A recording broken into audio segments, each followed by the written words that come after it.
ছোটবেলায় বাংলা বইয়ে ডুয়ার্সের তরাই অঞ্চলের আঞ্চলিক জীবনযাপন নিয়ে অনেক গল্প পড়েছি। আর তখন থেকেই ডুয়ার্সের এই তরাই অঞ্চল নিয়ে আমার নানান জল্পনা কল্পনা। তাই আজও সুযোগ পেলেই আমি বারবার ছুটে আসি হিমালয়ের এই পাদদেশে। এখানে বন, নদী, পাহাড়ের এক অদ্ভুত মিশ্রণ আমি পাই। আর আজকের লোকেশন দুই দেশের সংমিশ্রণ। মানে আপনাদের সামনে যে পাহাড়টা এখন রয়েছে সেটা হচ্ছে ভুটানের পাহাড়। একদম ভুটানের কাছাকাছি একটা অফবিট ডুয়ার্স বলা চলে। গুড মর্নিং ফ্রম পারেন। আমি এখন আছি উত্তরবঙ্গের সুন্দর একটা গ্রামে, যেই গ্রামটা অনেকটা তোমরা আউটস্কার্ট বলতে পারো। পারেন, কুমাই, রঙ্গ, এখনো এই গ্রামগুলোতে কিন্তু একদম কোর ট্যুরিজম থেকে অনেকটাই আলাদা। একদম ভিউ আছে সামনে, ফুল ভুটানের পাহাড়ের ভিউ, আর খুব সাধারণ একটা গ্রাম। আর এই আনটাচ পারেনের মধ্যে একটা সুন্দর স্টের খোঁজ নিয়ে আজকের ব্লগটা। তাই সম্পূর্ণ ব্লগটা দেখো, যেখানে থাকবে একটা সুন্দর স্টের ডিটেলস। এখানে এসে গোটা পারেন তোমরা এনজয় করতে পারবে, সাথে এত সুন্দর বিউটি। শিলিগুড়ি থেকে পারেনের দূরত্ব 103 কিলোমিটার এবং নিউমাল জংশন থেকে দূরত্ব 50 কিলোমিটার। তাই শিলিগুড়ির থেকে সবার আগে চেষ্টা করবেন যাতে নিউমাল জংশনের কোনো টিকিট পাওয়া যায়। না পেলে শিলিগুড়ি বা এনজিপি থেকেও আপনারা আসতে পারেন। নিউমাল জংশন বা শিলিগুড়ি যেখান থেকেই আসুন না কেন, ডেস্টিনেশনে পৌঁছানোর আগ অবধি রাস্তাটাও কিন্তু আপনার ভ্রমণ পিপাসুক মনকে একদম নিরাশ করবে না। প্রথমে চাপড়ামারি ওয়াইল্ড লাইফের মধ্যে দিয়ে কিছুটা পথ, তারপর কুমাই ফরেস্ট, আর অবশেষে ঝালং পার করে আপনারা পৌঁছে যাবেন পারেনের ছোট্ট গ্রামে।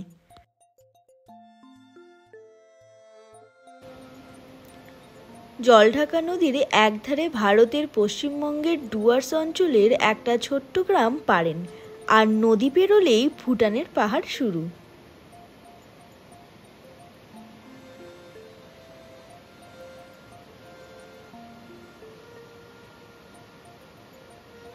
চারিদিকে সবুজ পাহাড়, রং বেরঙের ফুল, পাখিতে ঘেরা গ্রিন কটেজগুলো আপনাদের একটা পারফেক্ট ঠিকানা হতে পারে এই ছোট্ট গ্রামে। আর এই প্রপার্টিকে আরও পারফেক্ট বানায় এই মাউন্টেন ভিউ পুলটা।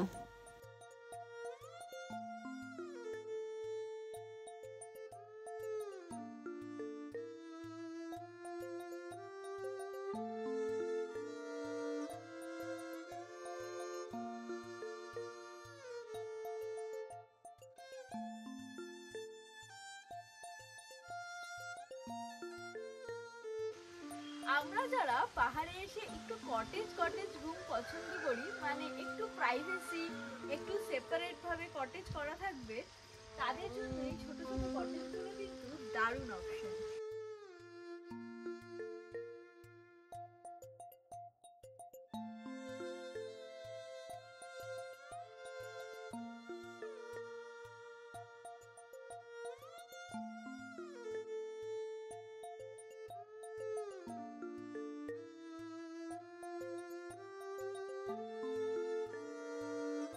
কটেজগুলোর সাথে সাথে রয়েছে একটা বিশাল বড় ফ্যামিলি রুম, যেখানে 10 জন অনায়াসেই থাকতে পারে। তাই যদি বন্ধু আর ফ্যামিলি একটা রুমেই টাইম স্পেন্ড করতে চাইছেন, তাহলে কিন্তু এই রুমটা তাদের জন্য বেস্ট। নর্থ বেঙ্গলের কিছু টপ সুন্দর ডেস্টিনেশন আর সুন্দর হোমস্টেগুলোর মধ্যে এটা কিন্তু আমার কাছে সবসময় লিস্টের একদম ওপরের দিকে থাকে। কারণ এই জায়গাটার ভিউ তো আছেই, সাথে ভুটানের এতটা কাছাকাছি, এখানে বসে ভুটানের পাহাড়গুলো দেখা যায়, আর সাথে এই ছোট ছোট কটেজগুলো যেখানে ফুল প্রাইভেসি থাকে গেস্টের। আর যেটা সব থেকে ইম্পর্টেন্ট এই প্রপার্টি, সেটা হচ্ছে ফুলের রাজ্য বলা চলে। বছরের যে কোনো সময় আসি না কেন, এই প্রপার্টি কিন্তু একদম ফুলে মোড়ানো, সাজানো, গোছানো। কোথাও একটু এত বড় প্রপার্টি, বাট কোথাও কোনো রকম ময়লা বা প্লাস্টিক তোমরা কিচ্ছু পাবে না। এতটাই নিট অ্যান্ড ক্লিন আর এতটাই মেনটেন করা হয় প্রপার্টিকে। এখন জানুয়ারি মান্থ, স্টিল আমরা এনজয় করছি পুলে, কারণ এই পুলটাতে একদম সোজা সানলাইটটা পড়ছে। তো জলটা বেশ ঠান্ডা, কিন্তু তারপরেও সানলাইটের জন্য কিন্তু বেশ মজা লাগছে। আর এটা যদি সামার ভ্যাকেশনের প্ল্যানিং হয় তাহলে তো জাস্ট ফাটাফাটি। অনেকেই এরকম জায়গার সন্ধান খোঁজে যেখানে পাহাড়ের সাথে একদম সুইমিং পুল থাকবে, পুরো ব্যাপারটা একদম দারুণ এনজয় করা যাবে বন্ধু বান্ধবদের নিয়ে। তাদের জন্য কিন্তু এই জায়গাটা একদম পারফেক্ট।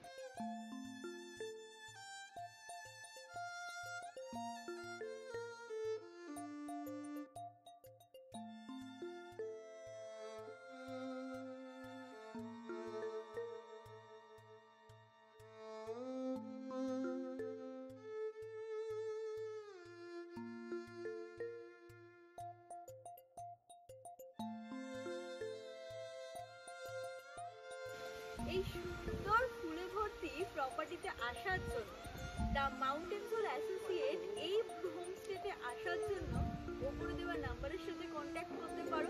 তাতে তোমরা ফুল ডিটেলস পেয়ে যাবে। আর এখানের গাড়ি কিভাবে আসবে না আসবে সেগুলো তো বলা হলোই ব্লগে। স্টিল যদি কোনো রকম প্রপার্টি সম্পর্কে ডিটেলস দরকার থাকে বা ইনফরমেশনের তোমাদের দরকার থাকে, ডেফিনেটলি উপরে দেওয়া নম্বরে যোগাযোগ করতে পারো। এই হোমস্টেতে ডাইনিংটা কিন্তু খুব সুন্দর, খুব বড়, একসাথে মোটামুটি 12 জন 13 জন, সাথে ওইদিকেও সিটিং এর জায়গা রয়েছে। একসাথে মোটামুটি 15 থেকে 16 জন কিন্তু আরামসে খেতে পারবে। আর খুব অথেন্টিক ভাবে সার্ভ করা হয়, যেমন কাঁসার থালা, কাঁসার গ্লাস। এখন সব জায়গায় এতটাই প্রফেশনাল হয়ে গেছে যে সব জায়গায় কিন্তু এইগুলো দেওয়া হয় না, বাট এখানে আসলে স্টিল তোমরা সেই নেপালি কাঁসার থালা, কাঁধা উঁচা থালা আর এই গ্লাস পাবে। আর আজকের মেনুতে কি কি আছে দেখবো। বেগুন ভাজা আছে, ডাল আছে, এটা রাই শাক আছে, এটা বোধহয় বিনস আর আলুর একটা ভাজা রয়েছে, আর কষা চিকেন, আর সাথে গরম গরম রাইস। এই হচ্ছে আজকের দুপুরের লাঞ্চের মেনু আমাদের। আমরা স্টার্ট করব। আর তোমরাও আসো, এখানে গ্রুপ নিয়ে আসো। এত সুন্দর ডাইনিং যে সবাই মিলে বসে কিন্তু দারুণ মজা করে খাওয়া দাওয়া করতে পারবে। প্রপার্টিটা এতটাই বড় যে যেখানে ইচ্ছা সেখানে বসে তোমরা টাইম স্পেন্ড করতে পারো। আমি সকাল থেকে একবার এখানে একবার ওখানে, মানে এত সুন্দর প্রপার্টি, আর প্রপার্টির প্রত্যেকটা কোণা নিজের মানে সুন্দর করে এখানে যে ওনার আছে তার হ্যান্ড টাচ দিয়ে সাজানো গোছানো একদম। কাছাকাছি সাইট সিন হিসাবে আপনি জলঢাকা জলবিদ্যুৎ কেন্দ্র, টোডেটাংটা, বিন্দু, ঝালং, চাপড়ামারি বন্যপ্রাণী অভয়ারণ্য এগুলো দেখতে পারেন। তবে আমি কিন্তু আনন্দ পাই এই গ্রামগুলোতে এমনি পায়ে হেঁটে ঘুরতে। একটা দিন শুধু থেকে যান, কোথাও না গিয়ে শুধু গ্রামের আনাচে কানাচে ঘুরে বেড়ান। এখানে জনজীবন, এখানে নদীর ধারা, সবটাই আপনাকে কিন্তু সুন্দর এক্সপিরিয়েন্স দেবে।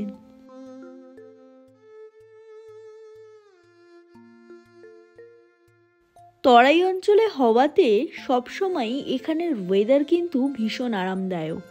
সবসময় আকাশ পরিষ্কার থাকে আর এরকম ভুটানের ক্লিয়ার ভিউ পাওয়া যায়। ব্লগটা এখানেই এন্ড করছি। স্টিল পাহাড় ঘোরা নয়, আর তোমাদের এরকম সুন্দর সুন্দর প্রপার্টি আরও দেখানোর জন্য আবার বারবার পাহাড়ে আসা। তো এই প্রপার্টি পারেনের হোমস্টের সমস্ত ডিটেলস দেওয়া রইল। ওপরের ফোন নাম্বারের সাথে কন্ট্যাক্ট করলেই তোমরা ইজিলি এখানে আসতে পারবে কন্ট্যাক্ট করে। আর এই সুন্দর ভিউ থেকে আজকের মতন টাটা। সবাই ভালো থাকো আর সবাই পাহাড়কে ভীষণ ভালোবাসো।